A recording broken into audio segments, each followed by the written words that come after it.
شأنه وأشهد أن محمدا عبده ورسوله دا إلى رضوانه اللهم صل عليه وعلى آله وأصحابه وإخوانه. Hadirin dan hadirat, Bapak dan Ibu yang dirahmati Allah Subhanahu wa taala, para wali-wali murid yang dirahmati oleh Allah Subhanahu wa taala. Pada kesempatan kali ini kita akan membahas tentang bahwasanya anak adalah aset yang terbaik, aset buat kita di dunia maupun di akhirat. Tidak lain saya menyampaikan materi ini supaya kita lebih konsentrasi, lebih berjuang lagi dalam mendidik anak. Ya, lebih semangat, lebih berkorban karena kita sedang menyiapkan aset yang terbaik buat kita di dunia, terlebih lagi di akhirat. Allah Subhanahu wa taala telah menyebutkan tentang bagaimana ya anak-anak adalah buah hati kita, ya, kasih sayang kita. Makanya Allah mengatakan al-malu wal banuna zinatul hayatid dunya. Sungguhnya harta dan anak-anak adalah perhiasan dunia, ya. Kemudian Allah juga berfirman, zuyyina lin-nasi hubbus syahawati minan nisa'i wal banin. Sungguhnya dijadikan bagi manusia kecintaan kepada para istri dan juga kepada anak-anak. Demikian juga dalam hadis qudsi Allah menamakan anak-anak dengan buah hati, ya. Ketika malaikat mencabut nyawa anak seorang mukmin, maka Allah bertanya, hal qabattum walada abdi, apakah kalian para malaikat telah mencabut nyawa putra dari hambaku? Kata malaikat, na'am, benar ya Allah. Hal qabattum thamarata fuadihi, apakah kalian telah mencabut nyawa buah hatinya? Ya, di sini Allah menamakan anak sebagai buah hati. Oleh karenanya semua orang tua tentu sangat sayang kepada anaknya. Tetapi dia harus mempersiapkan anaknya menjadi aset yang benar dan jangan salah. Jangan sampai anak malah menjadi sumber kesengsaraan di dunia, terlebih lagi di akhirat. Contoh, Allah juga mengingatkan tentang jangan sampai salah dalam menyiapkan anak-anak. Allah mengatakan, ya, wa'lamu annama amwalukum wa auladukum fitnah. Ketahuilah bahwasanya harta kalian, anak-anak kalian adalah fitnah. Itu ujian. Kalian bisa lulus dalam ujian tersebut dan kalian juga bisa salah dalam ujian tersebut. Allah juga berfirman, ya ayyuhalladzina amanu inna min azwajikum wa auladikum aduwwan lakum fahdharuhum. Wahai orang yang beriman, ketahuilah di antara istri kalian dan anak kalian ada yang menjadi musuh bagi kalian, maka waspadalah. Maksudnya musuh apa? Maksudnya istri bisa menjauhkan suaminya dari akhirat dan mendekatkan kepada neraka jahanam. Demikian juga anak-anak bisa menjauhkan seseorang dari akhirat, surga, dan mendekatkan kepada neraka jahanam. Makanya ketika Nabi Khadir membunuh seorang anak yang tidak punya salah, maka ditegur oleh Nabi Musa alaihissalam. Maka Nabi Musa berkata, aqatalta nafsan zakiyatan bighairi nafsin laqad ji'ta syai'an nukra. Apakah engkau membunuh seorang anak yang suci yang tidak punya kesalahan membunuh anak lain? Sungguh engkau telah melakukan perbuatan yang mungkar. Maka akhirnya Nabi Khadir menjelaskan, wa ammal gulamu fakana abawahu mu'minaini fakhashina ayyurhiqahuma tughyanan wa kufra. Adapun anak tadi yang mati, ya, sungguhnya kedua orang tuanya adalah dua orang tua yang mukmin, ya. Fakana wa ammal gulamu fakana abawahu mu'min fakhashina ayyurhiqahuma tughyanan wa kufra. Maka kami khawatir ini anak kalau sudah gede terlalu dicintai oleh kedua orang tuanya, maka ini anak bisa menjerumuskan kedua orang tuanya dalam perbuatan dosa, tughyan itu kezaliman atau dosa, wa kufra bahkan bisa menjerumuskan dalam kekufuran. Fa aradna ayyubdilahuma rabbuhuma khairan minhu zakata wa aqraba ruhma. Maka kami berharap Allah menggantikan bagi mereka anak yang lain yang lebih saleh, ya, zakatan wa aqraba ruhma, dan lebih sayang kepada mereka berdua. Ini dalil bahwasanya anak bisa menjerumuskan kedua orang tua dalam dosa dan kemaksiatan, bahkan kekufuran. Oleh karenanya Rasulullah SAW pernah bersabda, al-waladu majbanatun mabkhalatun mahzanatun. Kata Nabi SAW, anak-anak itu bisa majbanah, membuat seorang akhirnya jadi penakut, tidak berani berjihad misalnya, ya. Dan juga karena mikir anak-anak, dibikin juga mabkhalatun, membuat orang tua menjadi pelit karena terlalu banyak mikir anak. Anak harus disiapkan investasi buat dia lah, siapkan rumahnya lah, sehingga orang tua jadi pelit. Mahzanatun, dan juga bisa membuat kesedihan dan berlarut-larut, ya. Misalnya seorang wanita gara-gara anaknya meninggal, maka dia pun melakukan niyahah, kesedihan yang tiada berhenti, menunjukkan bahwasanya anak-anak ini kalau tidak disiapkan dengan benar juga sumber malapetaka. Oleh karenanya seorang yang beriman berusaha menjadikan anak-anaknya sebagai aset yang terbaik, sumber kebahagiaan di dunia dan juga sumber kebahagiaan di akhirat. Baik. Saya katakan anak-anak merupakan aset yang terbaik karena dia adalah sumber kebahagiaan, sumber kegembiraan dan juga sumber pahala di dunia maupun di akhirat. Kita punya anak yang soleh, kita bahagia, senang. Anak soleh, nurut, disuruh nurut, ya. Kita diskusi sama dia, kita kasih banyak amanah, tugas dia kerjakan dengan amanah, ya. Bahkan kita bisa mendengar nasihat darinya, ya. Diskusi kemudian kasih masukan. Menurut saya begini, B, bagaimana kalau Abi begini? Masya Allah, itu nikmat luar biasa, ya. Kita amanahkan dia untuk melakukan hal-hal yang perlu diamanahi, ya. Itu kenikmatan luar biasa. Kita anak-anak, ya, saya enggak bilang anak-anak kadang anak-anak berkelahi aja kita sudah bahagia. Anak-anak berkelahi, satu ambil mainan adiknya, satu ngelapor pada bapaknya, "Bi, kakak ngambilin." Anak-anak itu aja kita udah bahagia. Apalagi kalau mereka akur. Saling saling membuli di antara mereka, ya. Bulian anak-anak kakak adik, ya. Masalah anak sumber kebahagiaan, ya. Kita udah punya anak besar-besar, punya anak lagi kecil, bahagia lagi. Ya, jadi anak-anak itu memang sumber kebahagiaan. Terus sumber pahala, dan ini juga dalilnya sangat banyak bahwasanya anak adalah sumber pahala. Baik, saya akan jelaskan tentang poin-poin bahwasanya anak adalah aset dari beberapa sisi. Yang pertama, anak-anak sumber pahala di dunia, ya. Di antaranya seseorang bisa mendapat pahala banyak gara-gara ngurusi anak. Yang pertama, ketika dia masih jomblo, kemudian dia mencari istri, dia niatkan cari istri solehah supaya bisa mendidik anaknya nanti. Makanya dikatakan oleh sebagian ulama, min haqqil walad ala walidihi ikhtiyar as-salihah. Di antara hak seorang anak terhadap bapaknya, anaknya belum lahir nih, belum ada di alam nyata, belum ada. Adalah bapaknya memilih ibu yang baik, yaitu memilih istri yang solehah. Maka sejak awal kita yang sudah terlanjur ya sudah, ya, maksudnya. Yang jomblo nih, sudah terlanjur ya sudah, sudah terlanjur, ya. Adalah tinggal berusaha disolehkan lagi, ya. Kita berusaha mensolehkan diri, kita berusaha mensolehkan istri kita dengan berdoa kepada Allah Subhanahu wa taala. Tapi maksud saya,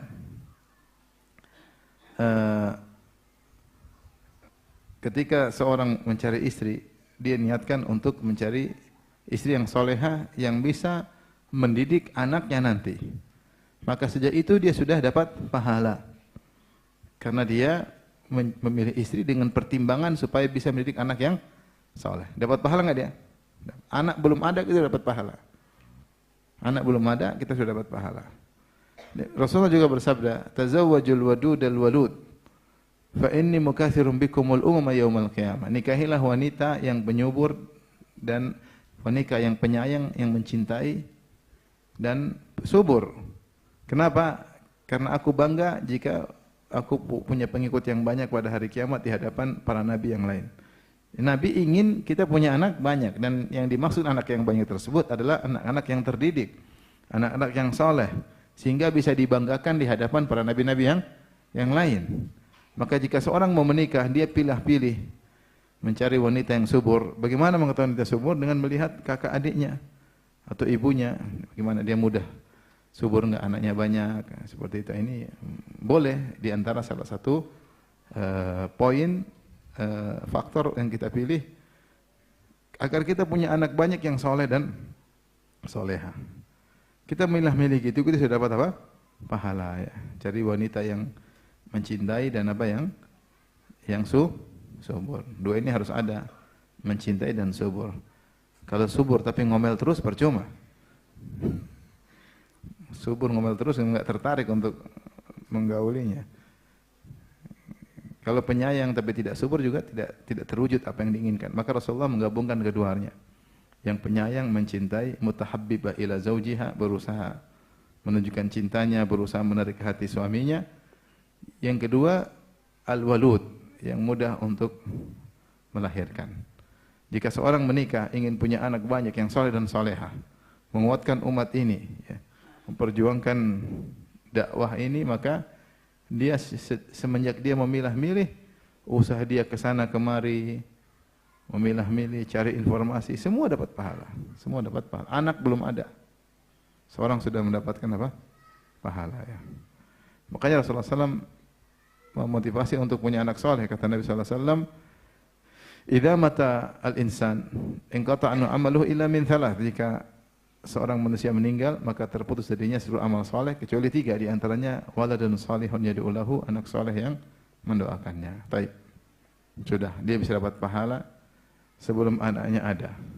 Sekarang kita bicara tentang bagaimana dapat pahala dalam proses pembuatan anak tersebut. Kita tahu yang menciptakan manusia Allah Subhanahu wa taala, tapi ada sebabnya. Sebabnya di antaranya adalah berhubungan intim antara suami dan istri. Allah berfirman dalam surat Al-Baqarah, "Nisa'ukum harthul lakum fa'tu harthakum anna syi'tum." Sungguhnya istri-istri kalian adalah sawah ladang bagi kalian. Sawah ladang itu Allah menamakan para wanita dengan harth, yaitu sawah ladang, agar lelaki semangat untuk mendatanginya. Fa'tu harthakum anna syi'tum. Maka datangilah sawah ladang kalian kapan saja kalian maui, dan bagaimanapun cara yang kalian datangi, itu silakan, yang penting digauli. Mau kapan saja waktunya terserah, mau caranya bagaimana juga terserah, yang penting digauli. Kemudian kata Allah, "Waqaddimu li anfusikum wattaqullaha wa'lamu annakum mulaqu." Dan persembahkanlah buat diri kalian pahala, dan bertakwalah kepada Allah, ketahuilah kalian akan bertemu dengan Allah. Jadi setelah Allah memerintahkan atau memotivasi para suami untuk mendatangi istri-istrinya, Allah berkata, "Waqaddimu li anfusikum wattaqullah." Hendaknya kalian mempersembahkan pahala buat diri kalian dan bertakwalah kepada kalian karena kalian akan bertemu dengan Allah, yaitu pikirkan hari akhirat. Para ulama bahas, pahala apa yang bisa didapatkan ketika berhubungan istri? Karena Allah ketika berbicara tentang hubungan intim suami istri, Allah mengatakan waqaddimu li anfusikum. Persembahkanlah buat diri kalian pahala.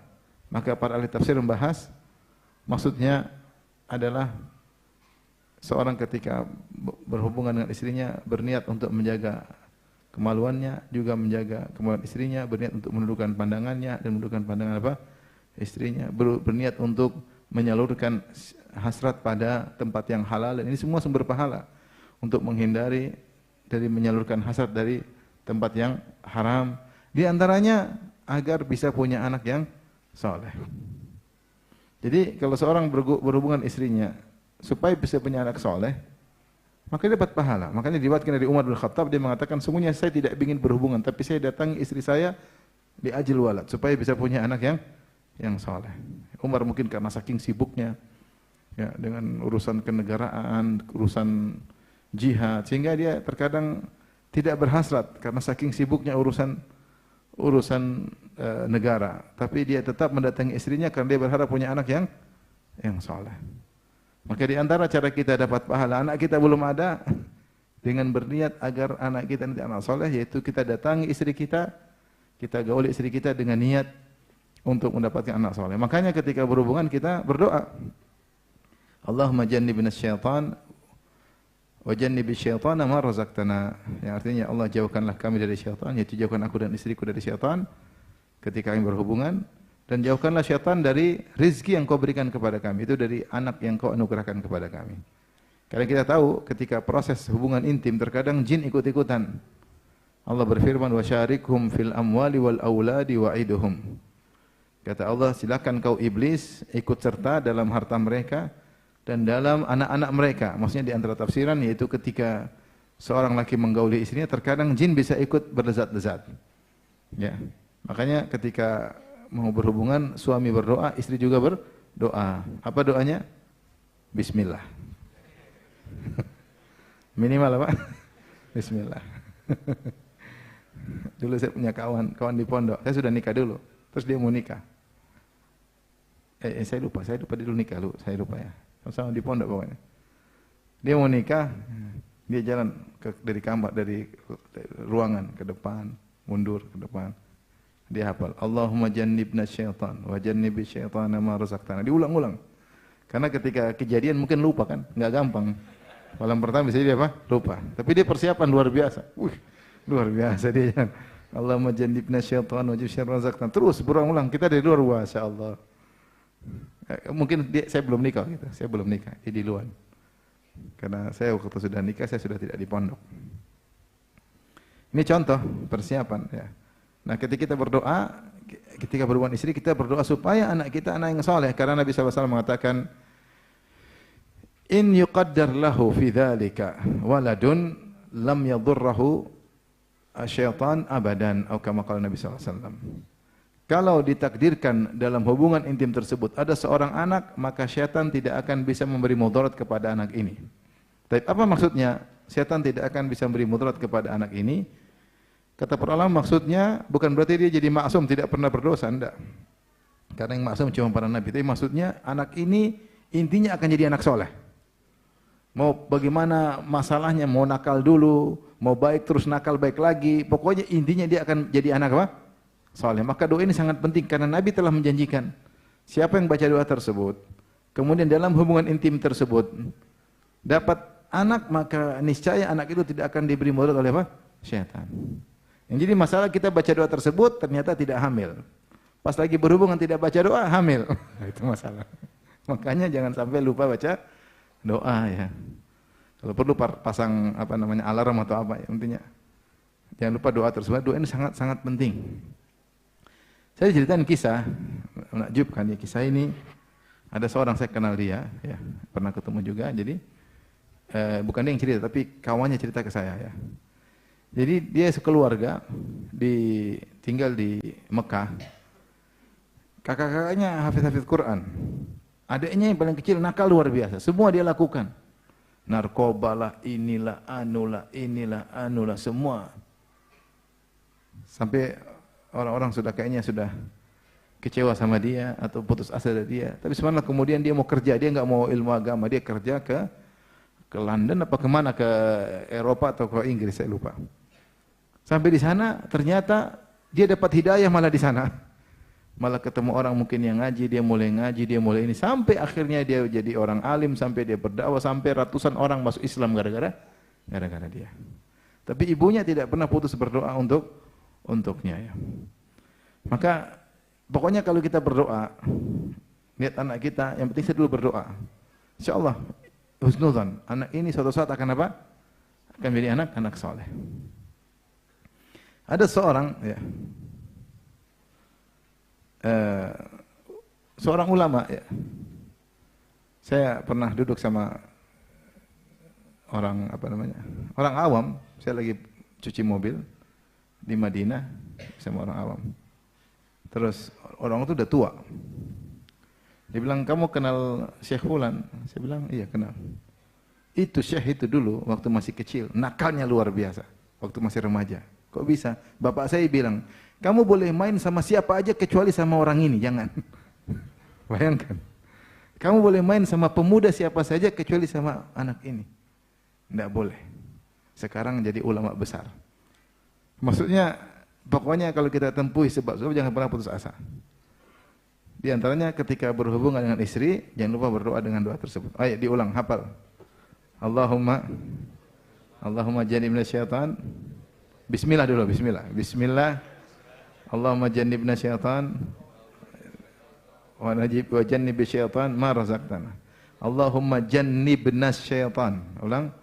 Allahumma jannibna syaitana wa jannibis syaitan wa jannibis syaitan ma razaqtana. Coba berdiri. Kelihatannya sepele tapi subhanallah berkah. Rasulullah menjamin syaitan tidak akan bisa beri mudarat kepada dia. Ulama mengatakan intinya dia akan ujungnya akan menjadi anak yang soleh. Bisa soleh terus-terusan, bisa melalui beberapa tahapan, mungkin nakal sedikit tapi balik lagi. Ya. Ini semua dalil bahwasanya anak belum ada saja kita sudah dapat pahala gara-gara si anak tersebut. Gara-gara si anak tersebut karena kita niat untuk punya anak yang saleh. Maka ini adalah aset, dia belum ada, sudah merupakan aset pahala bagi kita. Kemudian setelah dia ada, kita melakukan banyak ibadah terkait dengan sang anak. Di antaranya kita akikahkan. Pahala enggak itu? Pahala. Ya. Kita biayai kehidupannya, kita mendidiknya. Makanya infak yang kita keluarkan buat anak itu pahala lebih besar daripada infak-infak yang sunnah. Kata Nabi SAW, dinarun anfaqtahu fi sabilillah wa dinarun anfaqtahu fi raqabah wa dinarun tasaddaqta bihi ala miskin wa dinarun anfaqtahu fi ahlik a'zamuhu ajran alladhi anfaqtahu ala ahlik. Kata Nabi SAW, sekeping dinar yang kau infakkan untuk fisabilillah, untuk jihad, sekeping dinar itu adalah 4/4 gram emas. Sekeping dinar yang kau infakkan untuk memerdekakan budak, sekeping dinar yang kau infakkan untuk fakir miskin, dan sekeping dinar yang kau infakkan untuk keluargamu, itu anak istri, yang lebih besar pahalanya adalah yang kau infakkan untuk keluargamu. Infak buat anak-anak adalah pahalanya besar. Makanya ketika dalam hadis marra bin Nabi sallallahu alaihi wasallam rajulun fa ra'ahu ashabuhu ya min jaladihi wa nasyatihi. Ketika ada seorang laki lewat di hadapan Nabi, para sahabat lihat pemuda ini semangat, jalatu sabar, orangnya kuat, nasyat, gesit, orangnya gesit kuat. Maka sahabat kasih ide, kata para sahabat, lau ja'ala dzalika fi sabilillah. Seandainya pemuda ini yang kuat, gesit, menggunakan atau mengoptimalkan kegesitannya dan kekuatannya untuk berjihad fi sabilillah daripada dia keluar cari kerja, cari nafkah. Ini ide para sahabat karena melihat orang ini mungkin gesit dan kuat. Maka Rasulullah SAW memberi faedah tambahan kepada para sahabat. Kata Nabi SAW, lau kharaja yas'a, orang ini kalau dia keluar cari nafkah, ala waladihi sigaran, dalam rangka untuk mengurusi anak-anaknya masih kecil, fahuwa fi sabilillah, sungguhnya dia sedang fi sabilillah, dia sedang berjihad. Kenapa? Dia mencari nafkah untuk mengurus anak-anaknya yang masih apa? Kecil. In kana kharaja yas'a ala abawaihi kabiraini, ya, kalau dia keluar bekerja untuk mengayomi kedua orang tua yang sudah tua, fahuwa fi sabilillah, maka dia di jalan Allah. In kana kharaja yas'a liyu'iffa nafsahu, kalau dia bekerja keluar kerja cari nafkah untuk agar dia tidak minta-minta sama orang, menjaga harga dirinya, fahuwa fi sabilillah, maka dia fi sabilillah. In kana kharaja yas'a tafakhuran wa riya'an, fahuwa fi sabilillah syaitan. Adapun kalau dia kerja cari uang dalam rangka untuk bangga-banggaan, punya rumah paling banyak, punya rumah paling besar, punya mobil paling banyak, punya moge paling banyak, punya ini paling banyak, atau riya, maka di jalan syaitan, di jalan syaitan. Maksud saya, si Nabi mengatakan, in kana kharaja yas'a ala waladihi sigaran fahuwa fi sabilillah. Kata Nabi, kalau dia keluar cari nafkah dalam rangka mengurusi anak-anak masih kecil, sungguhnya dia sedang berjihad di jalan Allah. Ternyata seorang keluar cari nafkah yang dia pikirkan untuk anak-anaknya. Kita udah begini, apa yang kita pikir? Pikir anak-anak gimana? Ya, maksudnya banyak orang tua seperti itu ya. Dia pikir gimana, yang penting anaknya sekolah, yang penting anaknya ini, yang anaknya berhasil. Kalau ada sawah dia jual supaya untuk membiayai apa? Anak-anaknya. Ya. Kalau perlu apapun, yang penting anaknya senang. Banyak orang seperti itu. Tapi dia harus niatkan karena Allah. Niatkan karena Allah sehingga semua yang dia keluarkan itu benar-benar infak yang sangat bernilai. Maka jangan pernah ragu kita berinfak untuk anak-anak. Tentunya dengan segala pertimbangan dan perhitungan, bukan boros juga, tidak. Tapi kalau selama itu untuk keperluan anak-anak, untuk sekolahnya, untuk SPP-nya, untuk beli bukunya, untuk manggil guru ngaji, ya, untuk pendidikannya, maka itu infak yang dikeluarkan pada tempatnya. Anda usah pernah menyesal. Jangan pernah menyesal. Itu benar. Uang sudah kita keluarkan pada tempatnya. Kita nyaman. Tapi kalau kita tidak karena Allah, ini sedikit-sedikit lagi SPP. Sedikit SPP, uang naik kelas saja bayar lagi. Apalagi sebagian sekolah, Allah musta'an, duit melulu. Ya, sudah daftar masuk bayar, terus SPP bulanan, terus naik kelas apa bayar? Infak naik kelas lah. Harusnya kan naik kelas dapat hadiah, ini malah suruh bayar. Kalau kita enggak karena Allah, kita pening. Tapi dia bilang, ya ini semua karena Allah. Insya Allah saya infak pada tempatnya. Bahkan Nabi menamakan jihad fisabilillah. Maka ketika anak masih hidup, terlalu banyak sumber pahala yang bisa kita dapatkan dari anak-anak tersebut. Belum kita memeluknya, belum kita menciumnya. Ya, ketika ada Aqra' bin Habis, dia mengatakan, innali asyrah aulad lam uqabbil ahadan minhum, kama qala. Kata dia, saya punya anak 10 orang, saya tidak pernah cium salah satu di antara mereka. Kata Nabi, man la yarham la yurham. Siapa yang tidak mencintai, tidak merahmati, tidak dirahmati oleh Allah. Maka kita merahmati anak kita gendong, kita cium, ya, kita bawa, kita sayang sama dia, kita akan disayang oleh Allah Subhanahu wa taala. Karena di antara sebab turunnya rahmat Allah, kita merahmati makhluk, ya. Di antaranya anak kita sendiri. Bahkan Nabi tegur ketika ada Aqra' bin Habis At-Tamimi yang dia bangga seakan-akan tidak mencium anak, menunjukkan kejantanan, menunjukkan karismatik. Maka Rasulullah tegur, justru sebaliknya. Kau model seperti itu, kau tidak dirahmati oleh Allah. Siapa yang bisa mencegahmu jika Allah mencabut rahmat dari jiwamu? Tidak ada. Justru Nabi SAW mencium Hasan dan Husain. Rasulullah SAW mencium bibir Hasan dan Husain. Subhanallah. Sampai ketika kepala Al-Hasan setelah dibunuh di Karbala, didatangkan di hadapan, kalau tidak salah, Ubaidillah bin Ziyad. Kemudian dia mengambil kayu, dia masukin di mulut Husain. Maka sahabat, kalau tidak salah, Anas bin Malik bilang, itu pernah dicium oleh Nabi. Bibir yang kau gini-gini kan pernah dicium oleh siapa? Nabi SAW. Rasulullah mencium bibir cucunya. Rasulullah SAW menggendong apa? Cucunya. Ya. Oleh karenanya sayang kepada anak adalah sebab sayang Allah kepada kita. Irhamu man fil ard yarhamkum man fis sama. Rahmatilah yang di bumi, niscaya Allah akan merahmatimu. Maka subhanallah, kita sayang sama anak, kita peluk mereka, kita ngobrol sama mereka, kita ajak jalan-jalan, kita kasih hadiah, kita kasih nasihat. Ini semua pahala. Antum dakwahi orang kan mungkin belum tentu ada yang mau dengar, tapi kalau antum dakwahi anak-anak adalah dakwah. Diajak ini, dibimbing, diajak sholat ke masjid, sholat sunnah, sholat malam bareng, semua pahala. Maka anak-anak adalah sumber pahala. Ya. Gampangannya Rasulullah mengatakan, fi kulli dzati kabidin ratbin sadaqah, ya. Karena Nabi SAW bersedekah pada hewan manapun yang hidup. Kabid rotbah maksudnya masih ada nyawa, yaitu hatinya basah, maksudnya masih bernyawa. Kau bantu maka dapat apa? Dapat pahala, ya.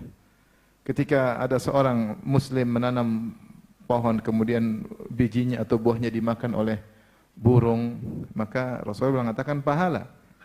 Maka sahabat bertanya, kok bisa ya Rasulullah? Kata Rasulullah, setiap nafkah atau berbuat baik kepada hewan, ya, itu ada pahalanya. Bukankah Rasulullah menjelaskan ada seorang lelaki yang memberi minum kepada seekor anjing, masuk surga gara-gara memberi minum seekor anjing. Nah, apalagi kita bicara manusia, kita mengurus manusia, anak kita sendiri. Bahkan seandainya la qadarallah, kita tidak ingin tapi terjadi. Ternyata ada orang punya anak autis misalnya, atau cacat misalnya. Ya, kita kalau bantu anak orang yang cacat, pahalanya besar enggak? Anak orang lain cacat, pahalanya besar enggak? Boleh besar. Apalagi anak sendiri. Ada beberapa orang datang pada saya, autis, anaknya lagi autis lagi. Saya bilang, subhanallah, mungkin Allah ingin kebaikan lewat bagimu lewat dua anak ini ya. Maksudnya, pahala tiap hari mengalir. Sehingga dia benar-benar, saya lihat dia ngerawat anaknya dengan penuh-penuh kasih sayang. Dengan penuh kasih sayang, benar-benar dirawat, tidak ada kedongkolan sama sekali. Bagaimana tidak Allah merahmatinya? Allah akan beri dia rahmat yang besar. Dia sedang mengurus manusia, ciptaan Allah yang kebetulan juga adalah anaknya sendiri. Kalau mengurus anak yatim aja pahala, apalagi anak yang seperti tidak bisa apa-apa. Artinya anak bagaimanapun kondisinya, dia merupakan sumber pahala.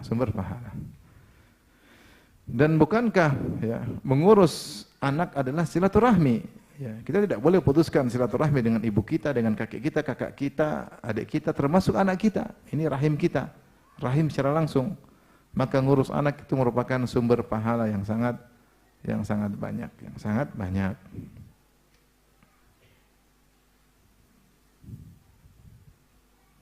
Baik. Bagaimana lagi kalau ternyata anak yang kita urus akhirnya menjadi anak yang saleh, yang menyenangkan. Subhanallah. Bahagia luar biasa.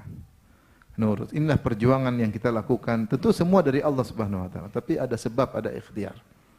Kita mendoakan. Makanya Allah menyebutkan di antara ciri penghuni surga adalah orang-orang yang selalu mendoakan anak-anaknya. Ketika Allah berfirman, "Ibadur rahmanil ladzina yamshuna 'alal ardi hauna." Dan hamba-hamba Ar-Rahman yaitu penghuni surga, Allah sebut ciri mereka, alladzina yamshuna 'alal ardi hauna, yang berjalan di atas bumi dengan penuh tawadhu. Wa idza khatabahumul jahiluna qalu salam. Dan sampai Allah berfirman, walladzina yaquluna rabbana hab lana min azwajina wa dhurriyyatina qurrata a'yun waj'alnal muttaqina imama. Kata Allah, orang-orang yang senantiasa berdoa, ya Rabb kami, anugerahkanlah kepada kami istri-istri salehah dan anak-anak yang saleh. Waj'alnal muttaqina imama, jadikanlah kami pemimpin bagi orang bertakwa, jadikanlah kami teladan bagi orang bertakwa. Allah menyebutkan dalam ciri-ciri penghuni surga ini ibadur rahman dengan lafal walladzina yaqulun, dan orang-orang yang senantiasa berdoa. Yaqulun fi'il mudhari'. Fi'il mudhari' kalau bahasa Inggris apa? Present tense ya. Bukan past. Past sudah berlalu, fi'il madhi. Ini masih terus berjalan continue ya. Apa? Continuous tense ya, enggak tahu bahasa Inggris. Intinya menunjukkan kesinambungan, Jadi sifat penghuni surga senantiasa mendoakan istri dan anaknya. Bapak-bapak sering doain istri enggak? Jangan-jangan enggak pernah. Udah bosan sama istri? Enggak boleh. Ciri penghuni surga itu sering mendoakan apa? Istri. Istri yang berjuang, berusaha. Mau dia baik atau enggak baik, doain. Kalau dia enggak baik, doakan supaya baik. Kalau dia enggak soleha, supaya soleha. Kalau belum dapat hidayah, supaya dapat apa? Hidayah. Sering mendoakan istri itu ciri penghuni surga. Di antaranya sering mendoakan apa? Anak. Maka kita bisa mengukur diri kita sejauh mana. Apa kita sering mendoakan anak istri? Kalau enggak berarti ada yang kurang. Bangun malam cuma ya Allah lunaskan hutang-hutangku. Itu aja doanya. Lunaskan hutang-hutang. Yang ada aset istri anak tidak didoain ya. Doain istri dan doain apa? Anak. Itu ciri penghuni surga. Ya, makanya di antara ikhtiar kita agar punya anak soleh, kita sering doakan. Nah, kalau ternyata anak tersebut menjadi anak soleh, itu bahagia luar biasa. Sebagian orang menderita, dia punya harta banyak, anaknya tidak soleh. Penderitaan luar biasa. Saya sudah sering cerita, saya pernah naik pesawat suatu kota dengan orang Chinese ya. Saya ngobrol. Dia inilah punya kekayaan ini, punya properti. Saya bilang, gimana sekarang? Dia jujur, dia bilang dia bukan orang Islam. Dia bilang, satu sekarang saya sesalkan, kata dia. Anak-anak saya jauh dari saya. Anak saya jauh dari saya. Saya sudah biayai semuanya, saya totalitas jauh dari saya. Tidak ada telepon saya, enggak ada kunjungi saya. Anaknya kaya, dia juga kaya, tapi apa percuma kekayaan tidak ada anak-anak? Penderitaan. Di kafir saya pernah kunjungi, kasusnya sama, karena kebetulan perawatnya orang-orang Islam. Mereka cerita sama saya, heran Ustaz, dua negara yang berbeda. Ustaz, heran di sini, kalau ada orang tua sakit, anaknya bilang, nanti kalau mati telepon saya. Kalau mati baru telepon, kalau belum mati jangan telepon. Sehingga mereka terkadang bikin film yang indah-indah, bagaimana mengunjungi orang, belum tentu dilaksanakan oleh mereka, paham? dan banyak meninggal di rumah sudah berapa hari, 2 hari, 3 hari baru ketahuan atau seminggu, 2 minggu. Kenapa? Nggak ada yang pernah kunjungi, nggak ada yang pernah telepon. Kalau telepon, loh, ibu kok nggak angkat-angkat? Kan orang khawatir. Tapi nggak pernah diteleponin, mati begitu aja. Penderitaan luar biasa. Satu lagi, saya punya kerabat kebetulan jadi perawat di negara bule-bule lah ya tentunya. Dia bilang suatu hari ada orang sakit, anaknya pesan, nanti kalau udah meninggal telepon saya. Pas lagi sekarat saya telepon dia. Ini bapak kamu gini, dimarahin. Saya kan udah bilang kalau meninggal baru telepon. Subhanallah. Kalau meninggal baru telepon. Akhirnya udah tua, bawanya anjing. Coba antum lihat kemana-mana bawa apa? Anjing. Ngobrol sama anjing, mana aja. Tapi kalau orang Islam jalan, lihat cucunya dia doyeng dia, anaknya rame-rame. Mungkin duit nggak ada, nggak apa-apa. Tapi yang penting kebersamaan, ya nggak? Apalagi kebersamaan dan duitnya banyak. Maksudnya, subhanallah, itu jadi anak soleh itu benar-benar aset kebahagiaan luar biasa. Ketika seorang kehilangan anak soleh, penderitaan, tangisan dalam kesendiriannya, menyesal punya anak tersebut. Makanya banyak sekarang mereka tidak mau punya anak. Iya enggak? Banyak nggak mau punya anak. Nggak mau punya anak. Bingung sampai yang punya anak dikasih hadiah. Nggak mau punya anak. Banyak di antara mereka sukanya kumpul kebo aja. Kumpul kebo. Kumpul kebo, daftar di ketua RT mereka. Saya punya kebo baru. Nanti kebo udah ganti kebo baru, lapor lagi. Seperti itu. Mempunyai anak nanti susah, biaya, ngurus. Nanti kalau udah besar belum tentu berbakti. Di negara sana ada anak diomelin sama bapaknya, anaknya lapor kepada negara, diambil, dijadikan anak negara. Subhanallah. Memutuskan silaturahmi negara tersebut. Ini hidup kayak begitu. Tapi kalau punya anak, subhanallah, telepon mamanya, ketawa-ketawa mamanya, datang mijit mamanya, datang pijit bapaknya, itu bahagia luar biasa. Bahagia luar biasa ya. Apalagi mamanya juga ikut mijit.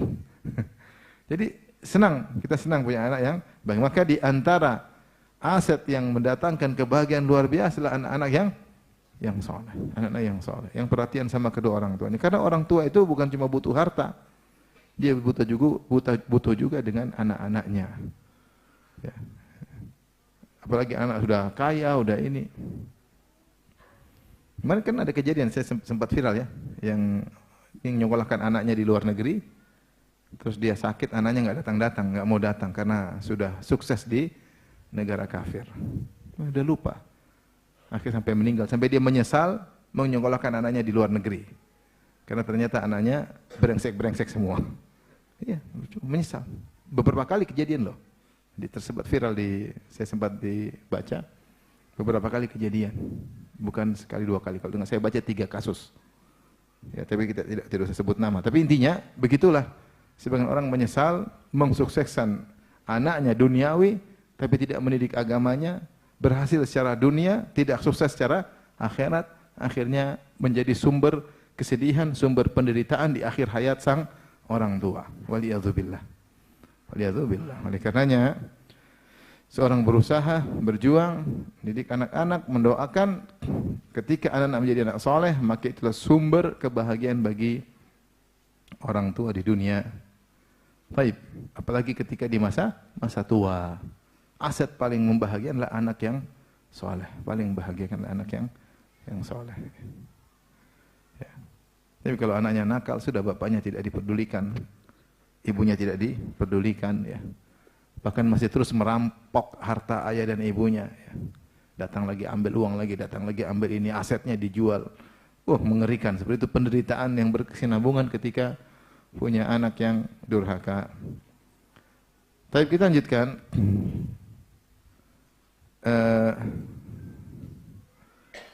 Bagaimana anak menjadi aset bagi kita setelah kita meninggal dunia. Anak ini aset luar biasa. Aset luar biasa setelah kita meninggal dunia. Karena ketika berpindah dari alam dunia ke alam akhirat, kita sudah tidak butuh dunia lagi. Yang kita butuh adalah pahala.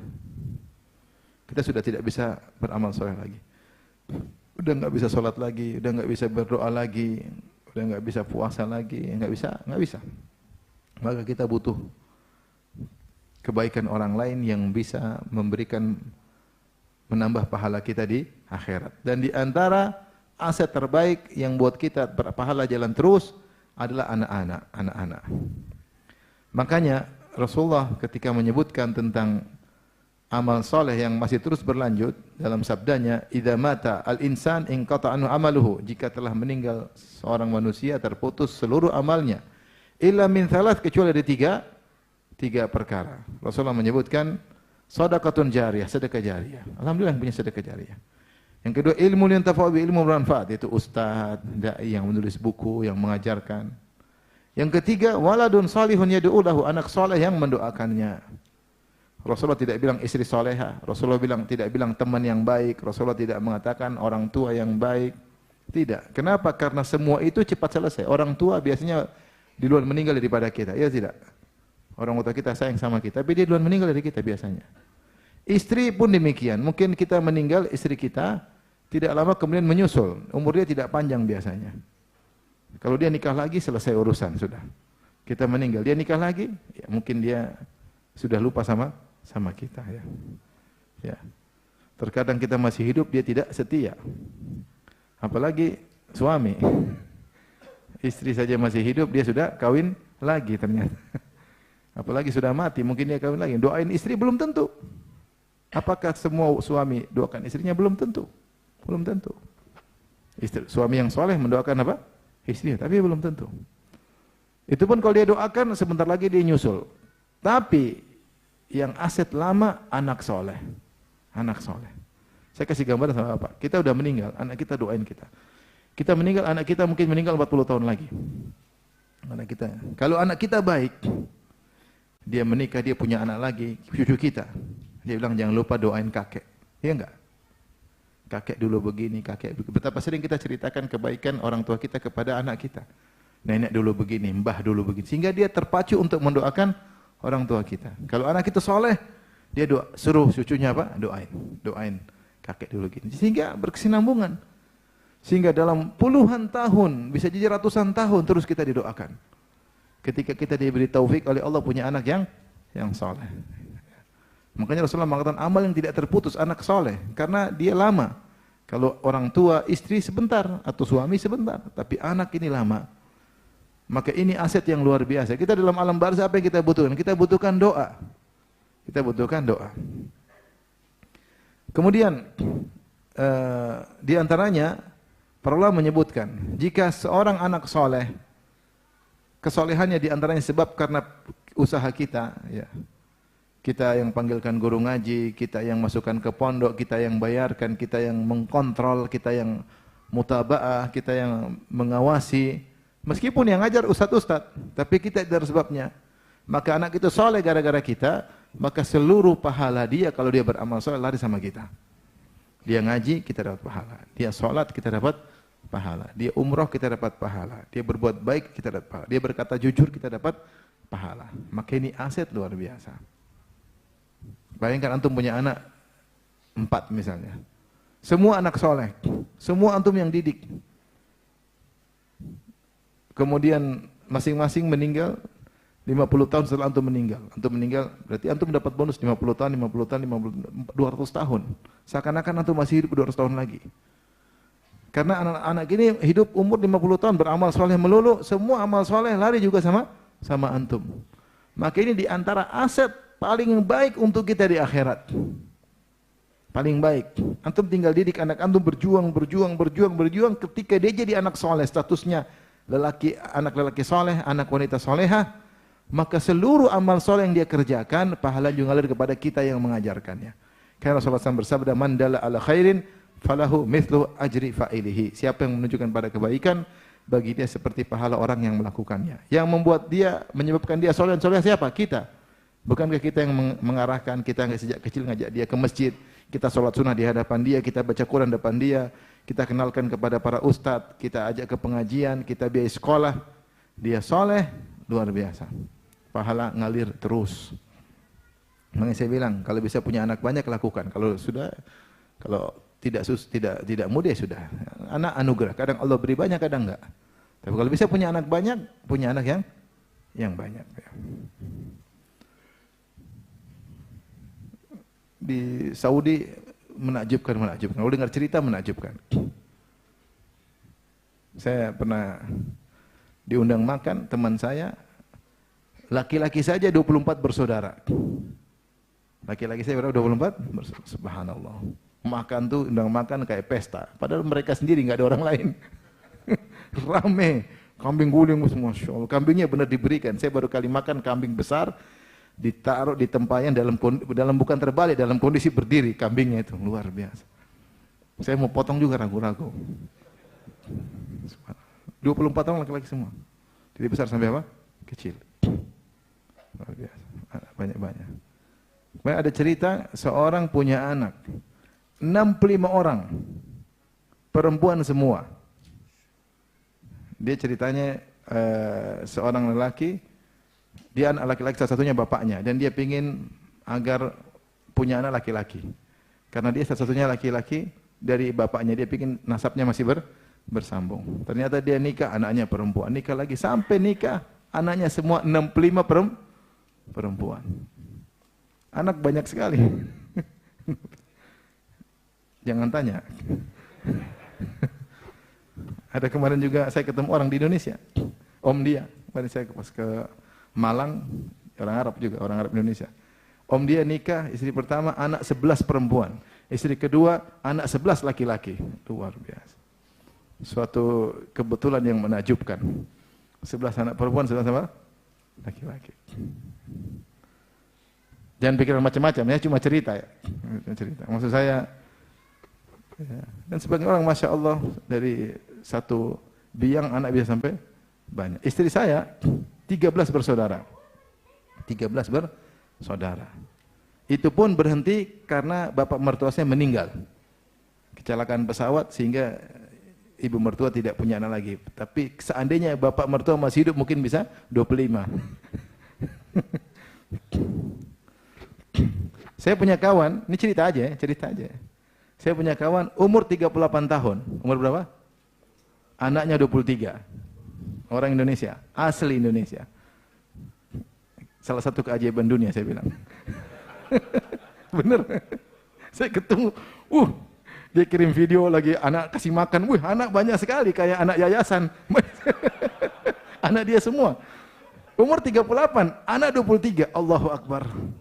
Saya langsung kerdil rasanya di depan dia. Jadi kalau anak soleh semua, Masya Allah, bisa bikin kerajaan dinasti.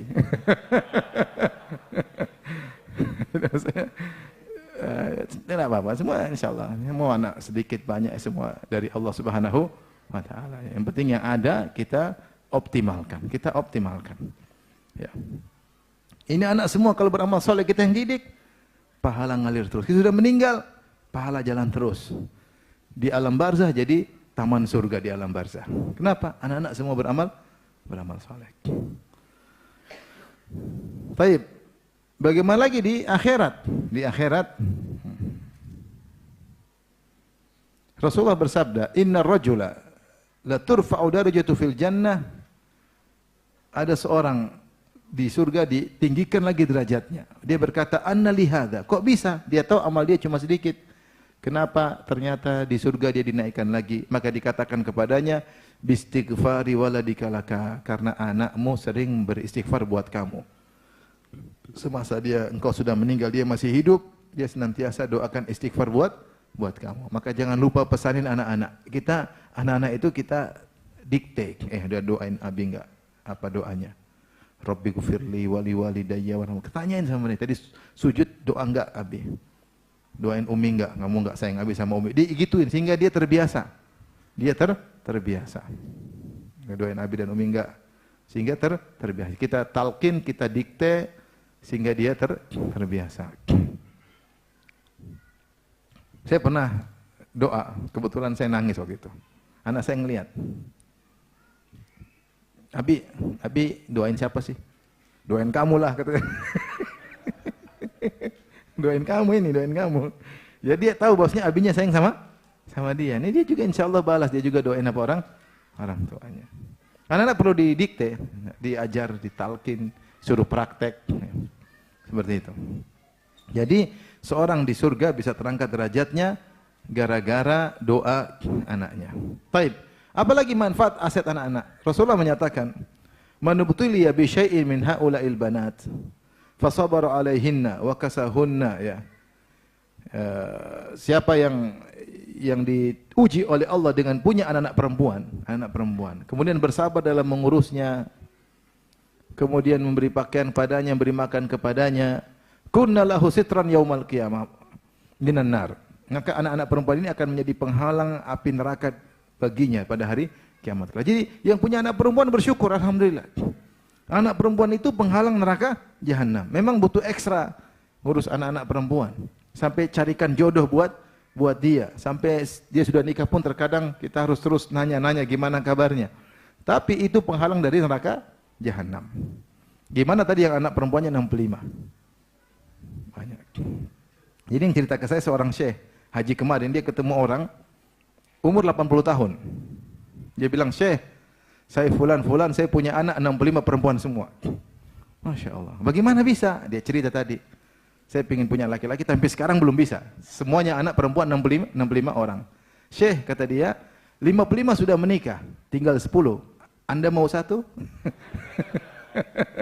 Jadi subhanallah, anak 65, 55 sudah nikah.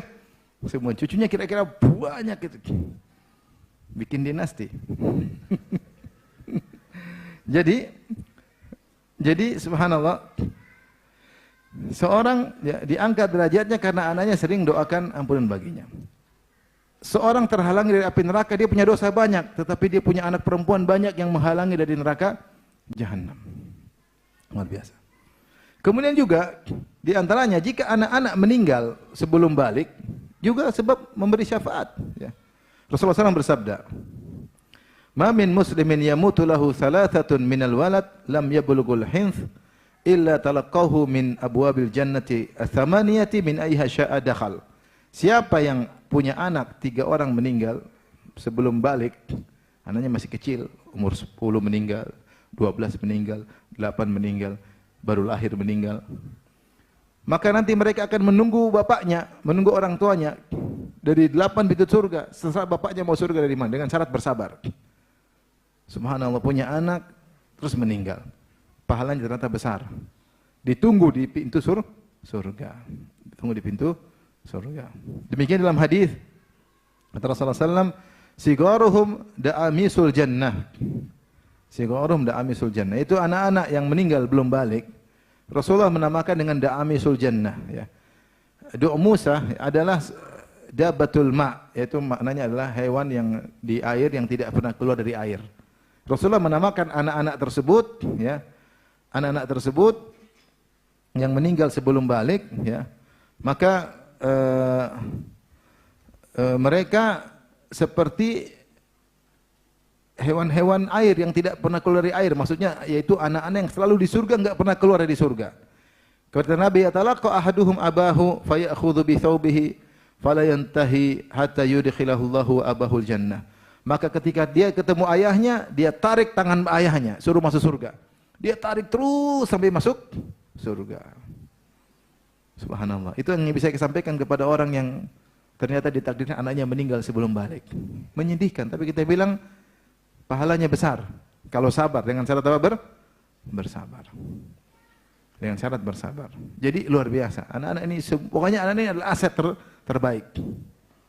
Kemudian Allah juga mengabarkan bahwasanya kalau ternyata anak kita lebih saleh dan punya surga lebih tinggi, kita bisa diangkat sejarah dengan dia. Dalam 2 ayat Allah menyebutkan. Yang pertama dalam surat An-Nisa, Allah berfirman di akhir ayat 11 dari surat An-Nisa, "Yusikumullahu fi auladikum lidzakari mithlu hadzal unthayain." Di akhir ayat Allah mengatakan, "Aba'ukum wa abna'ukum la tadruna ayyuhum aqrabu lakum naf'a, faridatan minallah. Innallaha kana aliman hakima." Kata Allah Subhanahu wa taala, ikutilah hukum waris yang aku tetapkan. Kau tidak tahu ayahmu atau anakmu yang mana yang lebih bermanfaat bagi engkau. Kau tidak tahu di dunia maupun di akhirat. Sebagian ulama di antara Al-Qurtubi menyebutkan Kau tidak tahu anak mana di antara anak-anakmu yang lebih banyak berdoa untukmu ketika di dunia. Kau tidak tahu di antara anak-anak ini yang mungkin kau sepelekan, yang mungkin kau anggap kurang berhasil, ternyata di akhirat surganya tinggi. Sehingga dia bisa mengajakmu untuk naik ke derajat surga yang sama. Jadi di akhirat jika anak kita surganya tinggi, dia bisa ngajak apa? Orang tuanya sederajat. Dan ini juga diisyaratkan oleh Allah dalam surat At-Tur. Kata Allah Subhanahu wa taala, "Walladzina amanu wattaba'atuhum dzurriyyatuhum biimanin alhaqna bihim dzurriyyatahum wa ma alatnahum min amalihim min syai'. Kullu imrin bima kasaba rahin." Dan orang-orang yang beriman kemudian diikuti oleh anak-anaknya. Alhaqna bihim dzurriyyatahum, maka kami akan susulkan dzurriyyahnya. Dzurriyyah dalam bahasa Arab bisa artinya anak-anak, bisa artinya bapak dan kakek. Sebagaimana firman Allah Subhanahu wa taala, wa ayatul lahum anna hamalna dzurriyyatahum fil fulkil mashhun. Di antara tanda-tanda kebesaran Allah bagi mereka, anna hamalna dzurriyyatahum, kami pernah mengangkat kakek mereka yaitu Nabi Nuh alaihissalam di kapal yang dipenuhi dengan muatan. Jadi sini Allah menamakan Nabi Nuh dengan dzurriyyah yaitu kakek. Jadi terkadang dzurriyyah artinya apa? Kakek. Oleh karenanya antara anak dan orang tua bisa saling memanfaatkan, saling memberi manfaat. Di antara kata para ulama, jika sang anak di surga yang tinggi, kemudian ayahnya di surga yang rendah, alhaqna bihim dzurriyyatahu, maka ayahnya disusulkan. Wa ma alatnahum min amalin min syai', dan tidak mengurangi derajat sang anak. Adapun terkait dosa, kalau tidak saling penyebab dosa tersebut, kullu imri'in bima kasaba rahin. Adapun dosa masing-masing. Maka ini semua motivasi kita untuk serius terhadap anak-anak. Kalau anak saleh maka kita yang diuntungkan di dunia maupun di akhirat. Jangan pernah ragu untuk mengeluarkan biaya untuk anak-anak. Jangan pernah pelit terhadap anak. Jangan pelit waktu. Butuh waktu duduk sama anak, diskusi sama mereka, ngobrol sama mereka, beri arahan kepada mereka. Jangan suka-suka telepon mereka, tanya gimana kabar mereka, bagaimana perkembangan mereka. Anak senang diperhatikan oleh orang tuanya. Jangan sampai kita karena cari harta lupa. Allah mengatakan, wa'mur ahlaka bis salati wastabir 'alaiha la nas'aluka rizqan nahnu narzuquk. Perintahkan keluargamu di antara anak-anak untuk salat. Ya, dan sabarlah untuk salat, sabar untuk perintahkan mereka. La nas'aluka rizqan, kami tidak pernah minta rezeki darimu. Yaitu jangan sampai kau cari rezeki karena Allah tidak suruh kau cari rezeki sehingga lupa ngurus apa? Anak-anak. Justru nahnu narzuquk, justru kami yang kasih rezeki. Justru kami kasih rezeki dengan ngurusi anak-anak, suruh anak-anak salat, Allah akan tambahkan rezeki. Jangan sampai sebaliknya, gara-gara kita cari rezeki lupa nasihati apa? Anak-anak. Terlalu sibuk di kantor melulu, enggak pernah telepon anak-anak. Gimana salatmu, gimana hafalanmu, gimana teman-teman di kelas, ngobrol sama mereka. Kalau dia bilang anak satu nakal, kamu sabar. Abi saya dibully, arahin, kamu sabar kalau dibully, harus begini caranya. Cara membalik bully tersebut begini caranya. Cara membantah gimana, ini ajarin dia supaya dia kuat dan tegar dalam sekolah. Perlu perhatian. Tapi demikian saja kajian kita. Semoga bermanfaat. Wallahu ta'ala alam bisawab. Apakah ada pertanyaan? Kalau tidak ada, alhamdulillah.